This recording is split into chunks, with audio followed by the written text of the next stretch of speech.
Hi అండి, crazy అభి channel. ఈరోజు వచ్చేసి బోటి కర్రీ చేసి చూపిస్తానండి. చాలా టేస్టీగా ఉంటుంది. సింపుల్ ప్రాసెస్లో ఎలా చేసుకోవాలో చేసి చూపిస్తాను.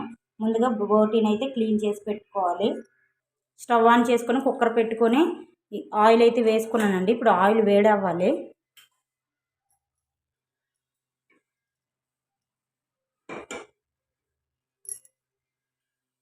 ముందుగా ఆయిల్ వేడయిందండి. ఇప్పుడు కరివేపాకు వేసుకున్నాం.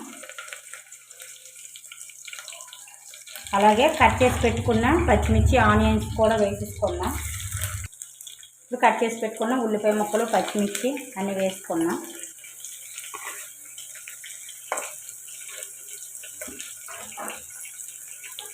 ఇది కలుపుకొని బాగా ఫ్రై చేసుకున్నామండి. ఉల్లిపాయలు బాగా ఫ్రై అవ్వాలి.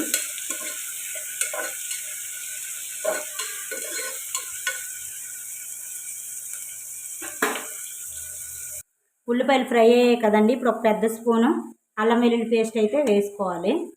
ఇప్పుడు ఇది కూడా పచ్చివాసన పోయేదాకా ఫ్రై చేసుకోవాలి. కలుపుకుంటూ ఒక 2 నిమిషాల పాటు పచ్చివాసన పోయేదాకా ఫ్రై చేసుకోండి. అల్లం వెల్లుల్లి పేస్ట్ కూడా ఫ్రై అయ్యింది కదండి. ఇప్పుడు క్లీన్ చేసి పెట్టుకున్న బోటీని అయితే వేసేసుకుందాం.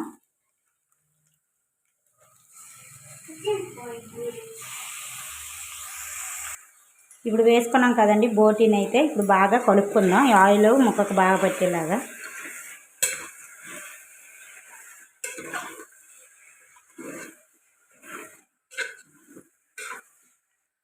ఇప్పుడు ఇందులోకి పసుపు ఉప్పు యాడ్ చేసుకున్నామండి.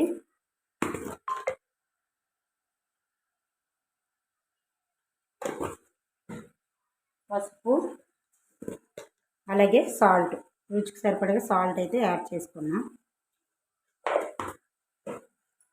ఇప్పుడు బాగా కలుపుకొని ఇందులో నుంచి వాటర్ అంతా వచ్చి ఇంకిపోయిన దాకా ఉడికించుకున్నాం.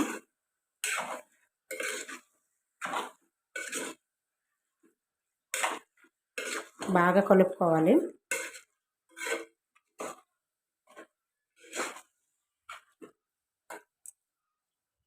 కలుపుకున్నాం కదండి. ఇప్పుడు ఇందులోకి వాటర్ వచ్చేలాగా మూత పెట్టుకొని ఉడికించుకుందాం. ఇప్పుడైతే మూత తీసి చూద్దామండి. ఇవ్వండి, చూసినట్టుగా అయితే వాటర్ అయితే వచ్చింది కదా బోటీలో నుంచి. ఇప్పుడు మళ్ళీ ఒకసారి కలుపుకొని మూత పెట్టుకొని ఈ వాటర్ కూడా ఇంకిపోయిన దాకా ఉడికించుకుందాం. స్మెల్ ఉండదు వాటర్ ఇంకిపోతే. మళ్ళీ మూత పెట్టుకొని ఉడికించుకుందాం. ఇవ్వండి, మనకు బోటీలోని వాటర్ కూడా కొద్దిగా ఇంకింది. ఇప్పుడు టమాటా ప్యూరీ వేసుకున్నాం. చాలా బాగుంటుంది. గ్రేవీ కూడా ఎక్కువ వస్తుంది. ఇప్పుడు మళ్ళీ కలుపుకొని ఉడికించుకుందాం. టమాటా కూడా ఉడికిందాక ఇప్పుడు మూత పెట్టుకొని ఉడికించుకుందాం. టమాటా కూడా ఉడికిందండి. ఇప్పుడు మసాలాలు యాడ్ చేసుకుందాం. కారం, ఇక్కడ నేను 2 స్పూన్ల దాకా కారం అయితే యాడ్ చేసుకుంటున్నాను. అలాగే వచ్చేసి ధనియాల పొడి, అలాగే వచ్చేసి మటన్ మసాలా వేసుకుంటే చాలా బాగుంటుంది. అలాగే గరం మసాలా. ఇప్పుడు ఇవన్నీ వేసి కలుపుకుందామండి. ఇప్పుడు ఇది బాగా కలుపుకుందామండి. ముక్కకు బాగా పట్టేలాగా 1 నిమిషం పాటు కలుపుకుంటూ ఫ్రై చేసుకుందాం. 1 నిమిషం పాటు మసాలాలన్నీ ఫ్రై చేసుకున్నాం కదా. ఇప్పుడు ఉడకడానికి సరిపడగా వాటర్ అయితే వేసుకుందాం. ఇలా బోటి మునిగినంత వరకు వాటర్ వేసుకొని ఇప్పుడు కుక్కర్ మూత పెట్టుకుని విజిల్స్ పెట్టుకుందామండి. ఇప్పుడైతే విజిల్స్ అయితే అయిపోయినాయండి. ఇప్పుడు కుక్కర్ మూత తీసుకుందాం. మనకైతే కర్రీ రెడీ అయింది. టేస్టీగా అది సిమ్ చేసుకోవచ్చు. గ్రేవీ కూడా టమాటా వల్ల చాలా బాగా వచ్చింది. లాస్ట్లో కొత్తిమీర చేసుకున్నాం. ఇప్పుడు కలుపుకొని 1 నిమిషం పాటు ఉడికించుకొని స్టవ్ ఆఫ్ చేసుకుందాం.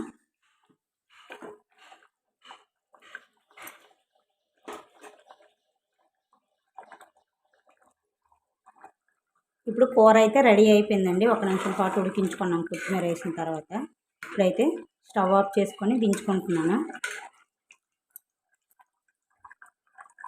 మీరు చూసినట్టుగా అయితే బోటి కర్రీ రెడీ అయిపోయిందండి. చాలా టేస్టీగా ఉంటుంది. ట్రై చేయండి. ట్రై చేసి ఎలా వచ్చిందో కామెంట్ సెక్షన్లో కామెంట్ చేయండి. లైక్ చేయండి, షేర్ చేయండి, సబ్స్క్రైబ్ చేసుకోండి. ప్లీజ్ సపోర్ట్ చేయండి. మీరు సపోర్ట్ చేస్తే నాకు మోటివేషన్గా ఉంటుంది. బాయ్ అండి, బాయ్.